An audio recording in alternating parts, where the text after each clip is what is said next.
evening. Today we are going to discuss about the fifth unit, state variable analysis. In this unit, the first topic is concept of state variables. State variable is one of the approach which is used to analyze and design of any control system. Already we have discussed in the first unit about transfer function. Transfer function is one of the method which is used to analyze and design our control system. In the same way, state variable approach which is used to analyze and design any control system. By using this approach, we can analyze various systems. What are they? Linear system, nonlinear system, time invariant system, time varying system, multiple input and multiple output system. As we know that linear system is nothing but there is a linear relationship between the input quantity and the output quantity. And nonlinear system means the output quantity does not vary linearly with the input quantity. For example, if you increasing a slight level of input, then the output will increase an enormous level, so high level. Similarly, if you are applying high input, but the output will be varying a little bit amount. So this is some example for the nonlinear system. And time invariant system means here in the output of the system at any time it should be a same. We can get the same output from the particular system. It does not vary with respect to the time. So that is a time invariant system. But in the time varying system, the output is varied when the time is changed. And when the time is changed, and according to that, the output is also changed. It's a time varying system. And multiple input and multiple output system means we can apply several number of input in a particular system, and also we can get a several number of output in that particular system. So all the systems can be analyzed using the state variable method. Already told that we have studied about the transfer function method in the first unit. Transfer function analysis, which is used in the conventional method. What are the drawbacks of this transfer function method? It is defined under zero initial conditions. It is applicable only to the linear time invariant system. It does not applicable for the time varying system, and also it cannot apply for the nonlinear system. These are some drawback of the transfer function method. And also it is restricted only to the single input and the single output system. So the transfer function can able to develop only for the single input and the single output system. And also does not provide information about the internal state of the system. These are some of the drawbacks. That these drawbacks are overcome in the state variable approach. By using the state variable approach, we can develop a state model for any system. So in our syllabus, we are going to develop a state model for linear time invariant system. Normally, the state model of a system consists of two types of equation. They are state equation and output equation. The state equation, which is nothing but it is a function of a state variables and input. So for any system, we are having some state variables and also we are having some inputs. So the function of these two can be expressed in particular form, that is called a state equation. For linear time invariant system, the first derivative of state variables can be expressed as a linear combination of state variables and inputs. This is the state model for the linear time invariant system. So in any type of linear time invariant system, the first derivative of the state variable, for example, if you are taking the state variable is the current. So the first derivative of state variable means di by dt. This is the state variable, first derivative of the state variable, which can be expressed as a linear combination of state variable and input. So here the di by dt, the first derivative of the state variable can be expressed in the combination of current, and also suppose if you are giving voltage as the input and the voltage. Current plus voltage, that is equal to di by dt. This model is called a state model for a linear time invariant system. Take this example. Here x1 dot, this is the first derivative. So here we are taking x1 is the state variable. X1 is the state variable.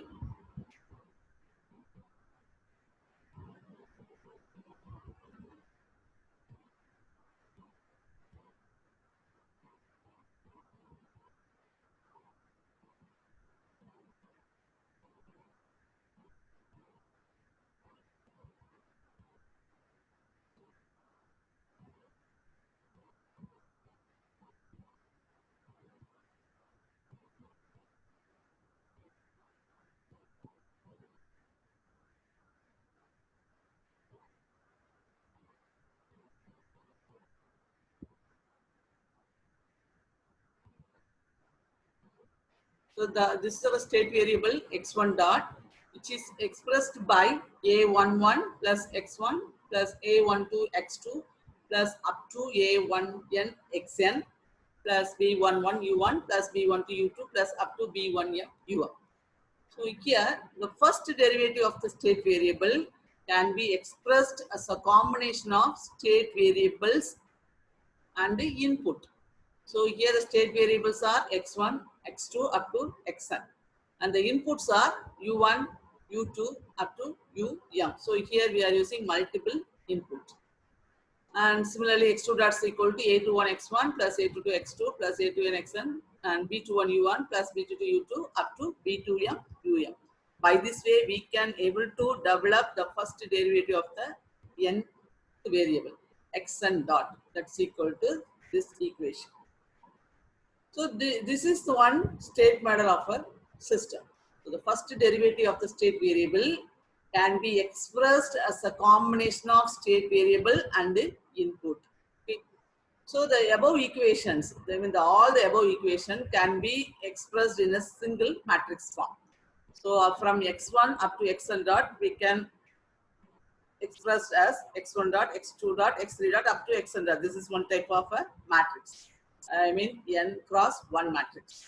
It is equal to here x1, x2 up to xn, and here also x1, x2 and xn, and here also x1, x2 up to xn. So these are the common. So we are taking x1, x2, x3, xn as a common side, and the remaining values a11, a12 up to a1n, and a21, a22 up to a2n, and similarly an1, an2 up to ann. See, these are the constant coefficients. So by using this constant, we can able to form another matrix. By this way, the inputs u1, u2 up to um, and u1, u2 up to um, and similarly u1, u2 up to um. So here these are the common. So we are taking u1, u2 up to um as a common values, and the remaining constants can, by using this constant, we can able to form another matrix. B11, B12 up to B1m. Similarly, Bn1, Bn2 up to Bnm. So this matrix can be written in the general format as x dot of t, where x dot of t is nothing but x1 dot, x2 dot up to xn dot. So this is a common factor, equal to A. A is nothing but the matrix which can be formed by the coefficients. And x of t is nothing but the matrix formed by the state variables x1, x2 up to xn, plus P. P is also nothing but this is one of the constant coefficients of the input.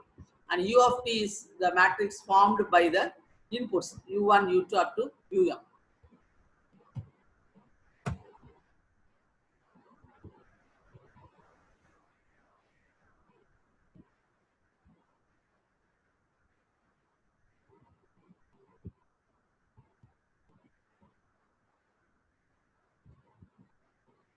So the state equation x dot of t is equal to a into x of t plus b into u of t.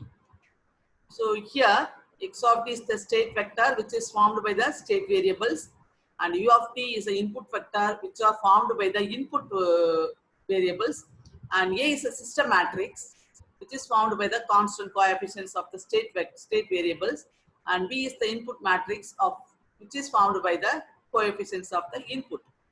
And this equation is called as state equation of a linear time invariant system. The next part is the output equation. Already I told that state model of a system consists of two equations, input equation, state equation as well as output equation. So already we have discussed about the state equation. So the next part is the output equation. The output at any time can be expressed as a function of state variables and the input. So here the output of a system can also be expressed as a function of the state variables and the inputs. Such relations is called the output equation. So here y1 is one of the output variables. So y1 is equal to c11 x1 plus c12 x2 plus up to c1n xn plus d11 u1 plus d12 u2 up to d1m um. So here I told that the output at any time, I mean y1 is the output at any time, can be expressed as a function of state variables. So the state variables are x1, x2 up to xn. And the inputs are u1, u2 up to um. So these are the state variables and these are the input variables. So the output can also be expressed as a linear combination of state variables and the input. That equation is called a output equation. Now we are having multiple inputs, so also we are having multiple output, y1, y2 up to yp. In order to differentiate, we are taking n is the input, m is the number of inputs, so we are taking p is the number of output. So yp is the, up to p is the number of output. So the same equation can also be written in the matrix form as y1, y2, y3 up to yp, and similarly, here also we are taking common values outside. So the remainings are in the form. By using the constant coefficient, we can form the matrix. So this equation, I mean y of t is equal to c into x of t plus d into u of t. I mean this is your y of t equal to c into x of t plus d into u of t. C into x of t plus d into u of t. So I already told that this is our state vector x of t and u of t is the input vector and y is the output vector and c is the output matrix and d is the transmission matrix. This equation, I mean the output equation, equation 2 is called the output equation of a linear time invariant system, and therefore the state model of a linear time invariant system is given by a combination of state equation and the output equation. These two, x dot of t is equal to a into x of t plus b into u of t, and y of t is equal to c into x of t plus d into u of t. These two called as a state model of a linear time invariant system. So we can understand the concept of the state space model. So what are the factors we are included in the state space model? First one is the state. What is meant by state? State is nothing but it is a group of variables which summarize the history of the system in order to predict the future output. So the state variables, we are combining the state variables. What is the purpose of the combinations of the state variable? By using the state variable, we can able to summarize the history of the system. History of the system means how the systems is behave. What is the behavior of the systems for a particular time period. So that should be summarized by using the state variables. So by using this summarize, what ideas we can get? We can able to predict the future output. So how the system will perform in the future. Suppose nowadays, but present how the system is performed. Suppose after 2 years or after 1 month or after 2 weeks, how the system performance will be changed, or whether the system performance will not be changed. Otherwise, whether system performance will be changed. That should be analyzed by using the state variables. That is the purpose of the state variable approach. And the next one is, how do you define the state variables for any system? The number of state variables required is equal to the number of storage elements in the system. Suppose if you are taking a normal RLC circuit, I mean resistance, inductance, and a capacitor. So in this circuit, totally we are having 3 elements, but the storage elements are only inductance and a capacitor. So the number of storage elements in the system is equal to the number of state variables. So we are having only 2 storage elements. So in this system, only 2 state variables. So what are the state variables? One thing is the current through the inductor. The another state variable is the voltage across the capacitor. So if the storage elements are 2, so the state variables are also 2. The state variables are, one is current through the inductor, I mean I of t. Then another one is voltage across the capacitor, that is P of t. This is the state variables in the particular system. And next one is, what is a state vector? State vector is a vector which contains the state variables as an element. For example, in this RLC circuit, the current through the inductor and voltage across the capacitor. These 2 sets are called as a state vector for the particular system. By this way, by using this, we can able to develop a state model for any system. This is one of the example how to make a state model for a RLC circuit. So here we are taking one RLC series circuit, R resistance, inductance, and a capacitance. Here the input voltage is V in and the output voltage is V naught. V naught is nothing but the voltage across the capacitor. Okay.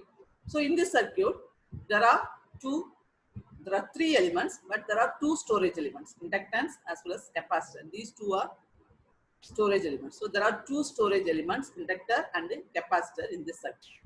So the number of state variables also 2. Here the number of state variables also 2 because only we are having two storage elements, inductance and capacitance. So the number of state variables is also equal to 2. The state variables, what are the state variables? The state variables are the current flowing through the inductor. This is a series circuit. So the current through the circuit is taken as I of t.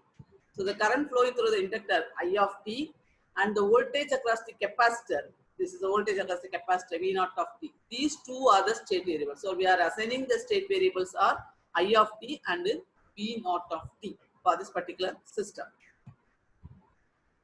So now we are taking the voltage across the capacitors is equal to Vc of t. V naught of t is equal to Vc of t. Vc of t is nothing but voltage across the capacitor. So for simply for easy identification, we are taking V naught of t that's equal to Vc of t. Then we have to write the, now we are going to develop a state model. How to develop the state model? First we have to apply Kirchhoff voltage law. This is a RLC series circuit. So in this particular loop, we are applying a Kirchhoff's voltage law. As per the Kirchhoff voltage law, the applied voltage is equal to sum of the drop in the circuit.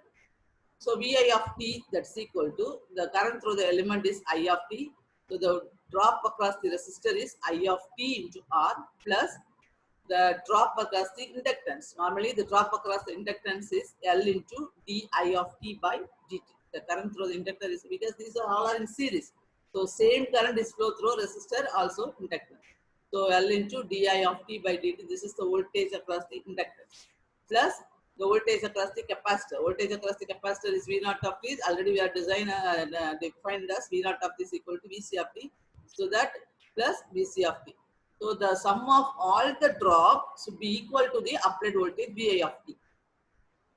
Now, the state phase model, what I told, the first derivative of the state variables will be expressed as a combination of state variables and input. This is our state equation. So now we are going to write a state equation.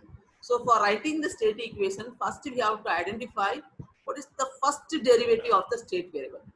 So already told that the state variables are I of t and Vc of t. These two are the state variables. So within that, the first derivative of the state variable. First derivative of the state variable is nothing but this one, di of t divided by dt. So we are taking the first derivative of the state variable in one side. So di of t by dt. So the state equation concept, the first derivative of the state variable is equal to. So once we are taking d of t by dt in this side, the remaining are coming to that side. So they are getting minus sign. So minus r into I of t by L minus Vc of t, V of t this side. So plus Va of t. So all are divided by L because the d of t by dt having the value of L in multiplication. So that should be divided by all the values. So we are getting the first derivative of the state variables. And the next one is voltage across the capacitor, the output equation. So we are also have to develop the output equation because the combination of state equation as well as output equation is the state model. So the next step is we have to develop the output equation. So the voltage across the capacitor. This is our output voltage V naught of t that's equal to Vc of t. So the voltage across the capacitor Vc of t that's equal to, as per the formula, 1 by C integral of I of t dt. This is the voltage across the capacitor. Vc of t is equal to 1 by C integral of I of t into dt. Now, we are going to differentiate the above equation. Differentiate the above equation. So dVc of t by dt that is equal to, once if we differentiate this one, only we are getting I of t by C. Okay. So now we are getting the two values, the derivatives of the state variable, dA of t and also dVc of t by dt. Already told that state vector is nothing but the set of state variables. Set of state variables are, the state variables are current through the circuit and the voltage across the capacitor. So the set, these two combined are called as a state vector. And then the first derivative of the state variable x dot, that's equal to dA of t by dt and also dVc of t by dt. These two are the first derivative of the state variables. Now, state vector and the first derivatives of the state variable already we are defined. Now we can arrange the differential equation and output equation into the standard form of the state space model as dA of t by dt and dVc of t by dt, that's equal to, once you rearrange the equation, dA of t by dt, here dA of t by dt is equal to R into I of TL minus Vc of t by L plus dA of t by L. So here the input is VA. So we are taking VA of t by L is a different form. The remaining two in a single matrix, I of t and Vc of t. So by the same way here, I of t into Vc of t. So remaining are minus R by L minus 1 by L into I of t Vc of t. So we same is also here, minus R by L minus 1 by L I of t Vc of t plus here 1 by L dA of t. So same thing, 1 by L dA of t. These are the equations of dA of t by dt. So the first row combined dA of t by dt. And the next one is the dVc of t by dt. dVc of dt, that's equal to I of t by c. So within that, I of t is our state variable. So 1 by c, I of t. There is no Vc of t, so we can put 0. And also there is no Va of t, so here also we can put a 0. So we can get the matrix form. The first derivative of the state variables can be expressed in the matrix form. And similarly, the output equation. Output is nothing but, this is our output. Y is equal to Vc of t. This is our output equation. Y is, the output is can be expressed by Y. So y is equal to Vc of t only. So y is equal to, there is no I of t. So we can put it 0 to only Vc of t. So we are putting 1. So this can be expressed in the matrix form. Output y is equal to 0, 1 I of t into Vc of t. So output is nothing but our voltage Vc of t. Now we can write the matrix. X dot is equal to A into x of t plus B into u of t. Okay. A into x of t. These are the state variables, and this is our input. So A is R minus R by L minus 1 by L 1 by C 0. This is our matrix A into x of t plus B. B is nothing but 1 by L 0. And similarly, the output equation C into x of t plus D into u of t. So here only x of t is available, there is no u of t. So only C matrix is available. C is equal to 0, 1 and D is equal to 0. So this is the state model of a RLC series circuit. I think you can understand clearly about the state space model of a system. So the next class we will discuss about some more problem. Okay, thank you.